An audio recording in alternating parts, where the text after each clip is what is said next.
Hi ವೀಕ್ಷಕರೇ, ಇವತ್ತು ನನ್ನ ಸೂಪರ್ ಡೂಪರಾದ ರೆಸಿಪಿ ಪನ್ನೀರ್ ಚೀಸ್ ಸಮೋಸ. ಏನಾದರೂ ಗರಿ ಗರಿಯಾಗಿ ಕ್ರಿಸ್ಪಿಯಾಗಿ ತಿನ್ನಬೇಕಂತ ಮನಸ್ಸಾದಾಗ ಮನೆಯಲ್ಲೇ ನೀವೇ ಮಾಡಿಕೊಂಡು ಬೇಕಾದಷ್ಟು ತಿನ್ಬೋದು. ಸೊ ಟೇಸ್ಟ್ ವೈಸ್ ತುಂಬಾ ಸೂಪರಾಗಿ ಬರುತ್ತೆ. ನೀವೊಮ್ಮೆ ಮಾಡಿ ನೋಡಿ. ವಿಡಿಯೋನ ಎಲ್ಲೂ ಸ್ಕಿಪ್ ಮಾಡದೆ ಕಂಪ್ಲೀಟಾಗಿ ನೋಡಿ. ಜಾಸ್ತಿ ಏನು ಇಂಗ್ರೀಡಿಯೆಂಟ್ಸ್ ಇಲ್ಲ, ತುಂಬ ಲಾಂಗ್ ವಿಡಿಯೋನೂ ಇಲ್ಲ.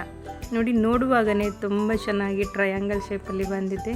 ಸೊ ಸ್ನ್ಯಾಕ್ಸ್ಗೆಲ್ಲ ತುಂಬಾ ಚೆನ್ನಾಗಾಗುತ್ತೆ. ಬನ್ನಿ ನೋಡುವ ಹೇಗೆ ಮಾಡೋದಂತ. ಒಂದು 2-3 ಟೇಬಲ್ ಸ್ಪೂನ್ ಕುಕ್ಕಿಂಗ್ ಆಯಿಲ್ ಹಾಕ್ಕೊಂಡು ಅದಕ್ಕೆ ಒಂದು ಆನಿಯನ್ ಹಾಕ್ಕೊಂಡು ಫ್ರೈ ಮಾಡ್ಕೊಳ್ತಿದ್ದೇನೆ. ನೆಕ್ಸ್ಟ್ ನಾನಿಲ್ಲಿ ಸ್ವಲ್ಪ ಹಸಿ ಬಟಾಣಿನ ಆ್ಯಡ್ ಮಾಡಿದ್ದೇನೆ. ಇದಾದ ನಂತರ ನಾನು ಇದಕ್ಕೆ ಸಣ್ಣಕ್ಕೆ ಹೆಚ್ಕೊಂಡಿರೋಂಥ ಬೀನ್ಸ್ ಹಾಕ್ಕೊಂಡಿದ್ದೇನೆ. ನೋಡಿ, ಇದು ಸ್ವಲ್ಪ ಫ್ರೈ ಆದ ನಂತರ ಒಂದು ಕ್ಯಾರೆಟ್ನ ನಾನು ತುರಿದಿಟ್ಕೊಂಡಿದ್ದೆ. ಆ ಕ್ಯಾರೆಟ್ನ ಕೂಡ ಇದಕ್ಕೆ ನಾನು ಆ್ಯಡ್ ಮಾಡ್ತಿದ್ದೇನೆ. ನಿಮ್ಮ ಮನೆಯಲ್ಲಿ ಮಕ್ಕಳೆಲ್ಲ ವೆಜಿಟೇಬಲ್ ತಿನ್ನಲ್ಲ ಅನ್ನೋ ಸಮಸ್ಯೆ ಇದ್ದರೆ ಸೊ ಹೀಗೆ ಮಾಡಿ ಸಮೋಸ ಕೊಟ್ಟರೆ ಕಣ್ಣು ಮುಚ್ಕೊಂಡು ತಿಂತಾರೆ. ಅದರಲ್ಲೇನು ಹೆಕ್ಕಲಿಕ್ಕೆ ಹೋಗೋದಿಲ್ಲ.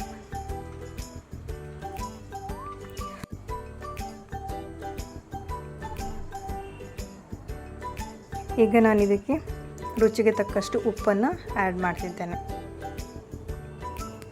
ಇದು ಸ್ವಲ್ಪ ಹಾಗೆಯೇ ಲಿಡ್ಡನ್ನು ಕ್ಲೋಸ್ ಮಾಡಿಬಿಟ್ಟು ಬೇಯಲಿಕ್ಕೆ ಬಿಡಿ, ಸ್ವಲ್ಪ ಸಾಫ್ಟ್ ಆಗಲಿ.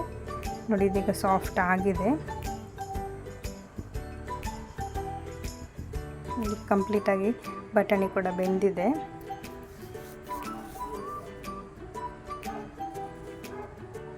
ಈಗ ನಾನು ಇದಕ್ಕೆ ಸ್ವಲ್ಪ ಚಾಟ್ ಮಸಾಲನ ಆ್ಯಡ್ ಮಾಡ್ತಾ ಇದ್ದೇನೆ. ಸೊ ನಿಮಗೆ ಎಷ್ಟು ಕ್ವಾಂಟಿಟಿ ಬೇಕೋ ಅಷ್ಟಕ್ಕೆ ನೋಡಿಕೊಂಡು ಆ್ಯಡ್ ಮಾಡ್ಕೊಳ್ಳಿ. ಮತ್ತು ಸ್ವಲ್ಪ ನಾನು ಗಾರ್ನಿಷ್ಗೆ ಇಲ್ಲಿ ಪುದೀನ ಯೂಸ್ ಮಾಡಿದ್ದೇನೆ. ನೀವು ಯಾವ್ದು ಬೇಕಾದರೂ ಯೂಸ್ ಮಾಡ್ಬೋದು, ಕರಿ ಲೀವ್ಸು, ಕೊತ್ತಂಬರಿ ಸೊಪ್ಪಿಗೆ. ಮತ್ತು ನಾನಿಲ್ಲಿ ತುರಿದಿಟ್ಕೊಂಡಿರ್ತಕ್ಕಂಥ ಪನ್ನೀರನ್ನ ಆ್ಯಡ್ ಮಾಡ್ತಿದ್ದೇನೆ. ಇದಿಲ್ಲೇ ನಾನೇ ಹೋಮ್ ಮೇಡ್ ಮಾಡಿರೋ ಪನ್ನೀರ್, ಅದನ್ನು ತುರಿದು ಬಿಟ್ಟಿದ್ದಕ್ಕೆ ಆ್ಯಡ್ ಮಾಡ್ಕೊಳ್ತಿದ್ದೇನೆ.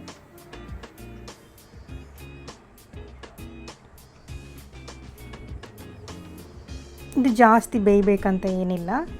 ಸೊ ಮಿಕ್ಸ್ ಆಗಿಬಿಟ್ರೆ ಸಾಕಾಗತ್ತೆ ನಮಗೆ. ಸ್ವಲ್ಪ ನೋಡಿ.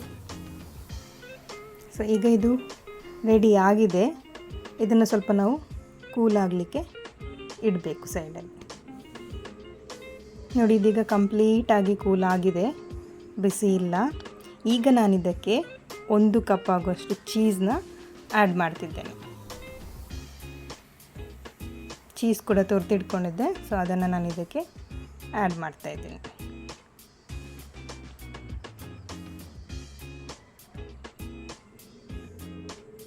ಟೇಸ್ಟ್ ವೈಸ್ ಕೂಡ ಇದು ತುಂಬಾ ಚೆನ್ನಾಗಿರುತ್ತೆ. ಲೈಟಾಗಿರೋ ಮಸಾಲೆ, ಸ್ಪೈಸಿ ಇಲ್ಲ.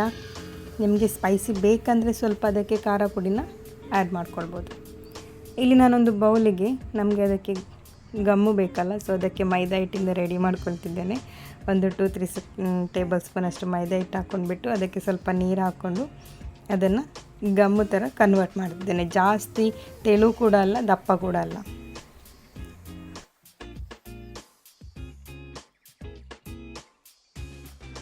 ನೋಡಿ, ಅದಕ್ಕೆ ಇದು ಸಾಕಾಗತ್ತೆ. ಸೊ ಇದನ್ನು ಸೈಡಿಗೆ ಎತ್ತಿಟ್ಕೊಂಡು ನೋಡಿ, ಕರೆಕ್ಟಾಗಿ ಅಂಟ್ಕೊಳ್ಳುತ್ತಲ್ಲ, ಸೈಡಿಗೆ ಎತ್ತಿಟ್ಕೊಂಡು ಇದು ನಾನಿಲ್ಲಿ ರೆಡಿಮೇಡ್ ಸಮೋಸ ರೋಲ್ ತಗೊಂಡಿದ್ದೇನೆ. ನೋಡಿ, ಒಂದು ಶೀಟನ್ನು ತಗೊಂಡು ಕಾರ್ನರಲ್ಲಿ ನಾವು ಈ ಐಸ್ ಕ್ರೀಮ್ ಇದು ಕೋನ್ ಎಲ್ಲ ಬರುತ್ತಲ್ಲ, ಸೊ ಆ ಥರ ಸುತ್ಕೊಂಡ್ಬಿಟ್ಟು ನೋಡಿ ಈ ಥರ ಇಟ್ಕೊಂಡು ನೋಡಿ, ಇನ್ನೊಮ್ಮೆ ತೋರಿಸ್ತಾನೆ.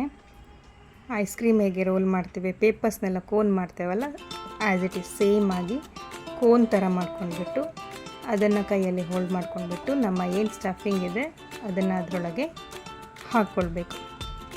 ನೋಡಿ, ಚಿಕ್ಕ ಸಮೋಸ ಆಗಿರೋದ್ರಿಂದ 1 ಟೀ ಸ್ಪೂನ್ ಸಾಕಾಗುತ್ತೆ. ತುಂಬ ಸಮೋಸ ಮಾಡ್ಬೋದು ಇದರಲ್ಲಿ. ನಿಮಗೆ ಜಾಸ್ತಿ ಸ್ಟಫಿಂಗ್ ಬೇಕಾದರೆ ಜಾಸ್ತಿ, ಸ್ವಲ್ಪ ಇಷ್ಟಪಡೋರು ಸ್ವಲ್ಪ ಕೂಡ ಹಾಕ್ಕೊಳ್ಬೋದು. ಅದನ್ನು ನೀಟಾಗಿ ಸ್ವಲ್ಪ ಪ್ರೆಸ್ ಮಾಡಿದರೆ ಒಳಗೋಗುತ್ತೆ. ನೋಡಿ, ಹೀಗೆ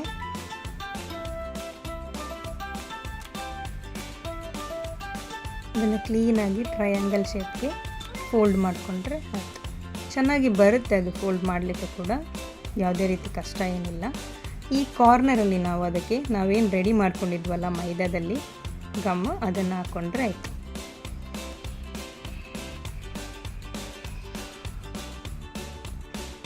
ಕಂಪ್ಲೀಟಾಗಿ ಅದನ್ನು ಹಚ್ಕೊಂಡ್ಬಿಟ್ಟು ಕವರ್ ಮಾಡಿಕೊಂಡ್ರೆ ಆಯಿತು.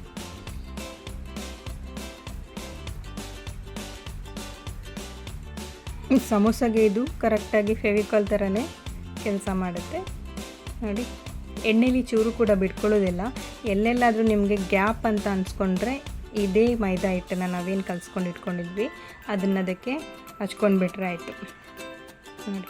ಎಲ್ಲಾದರೂ ನಿಮಗೆ ಗ್ಯಾಪ್ ಅಂತ ಅನಿಸಿದರೆ ಅಲ್ಲೆಲ್ಲ ಸ್ವಲ್ಪ ಅಪ್ಲೈ ಮಾಡಿಬಿಟ್ಟು ಕ್ಲೋಸ್ ಮಾಡಿಕೊಂಡ್ರೆ ಆಯಿತು. ನಮ್ಮ ಏನು ಸ್ಟಫಿಂಗ್ ಇದೆ ಅದು ಡೀಪ್ ಫ್ರೈ ಮಾಡುವಾಗ ಹೊರಗೆ ಬರೋದಾಗಿ.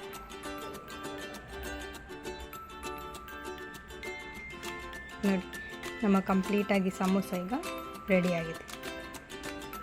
ಈ ಥರ ಮಾಡಿಬಿಟ್ಟು ಎಲ್ಲ ನಾನು ಇದೇ ಥರ ಕಟ್ಕೊಂಡು ಇಟ್ಕೊಂಡಿದ್ದೀನಿ ನೋಡಿ. ಈಗ ನಮ್ಮ ಸಮೋಸ ರೆಡಿಯಾಗಿದೆ. ಇದನ್ನು ಎಣ್ಣೆಯಲ್ಲಿ ಫ್ರೈ ಮಾಡಿಕೊಳ್ಳೋಣ. ಜಾಸ್ತಿ ಎಣ್ಣೆ ಕಾದಿರಬೇಕಾದ್ರೆ ಹಾಕಬೇಡಿ, ಅದರ ಮೇಲೆ ಬಬಲ್ಸ್ ಟೈಪ್ ಬಂದುಬಿಡುತ್ತೆ. ಲೈಟಾಗಿ ಮೀಡಿಯಮ್ ಬಿಸಿ ಆಗುವಾಗಲೇ ಹಾಕಿ ಅದು ಬೇಯಿಸ್ಕೊಳ್ಳೋಕ್ಕೆ ಚೆನ್ನಾಗಾಗುತ್ತೆ. ಇಲ್ಲಾಂದರೆ ಮೇಲೆಲ್ಲ ಬಬಲ್ಸ್ ಬಂದುಬಿಡುತ್ತೆ ಸಮೋಸದ ಮೇಲ್ಗಡೆ.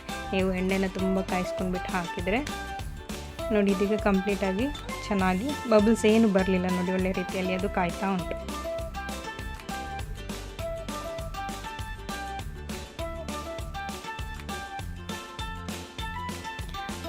ಎಷ್ಟು ಬೇಯಿಸ್ಕೊಂಡ್ರೆ ಸಾಕಾಗುತ್ತೆ.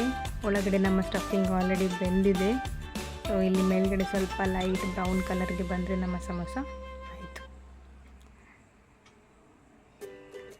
ನಮ್ಮ ಪನೀರ್ ಚೀಸ್ ಸಮೋಸ ರೆಡಿಯಾಗಿದೆ. ಜೊತೆಗೆ ಟೊಮೊಟೊ ಸಾಸ್ ಒಟ್ಟಿಗೆ ಕ್ರಿಸ್ಪಿಯಾಗಿ ತುಂಬಾ ಚೆನ್ನಾಗಿರುತ್ತೆ.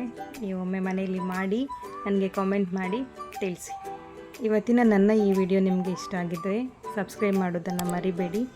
ಮುಂದಿನ ಹೊಸ ವಿಡಿಯೋದೊಂದಿಗೆ ಮೀಟ್ ಮಾಡ್ತೇನೆ. ಅಲ್ಲಿ ತನಕ ಟೇಕ್ ಕೇರ್. ಬಾಯ್.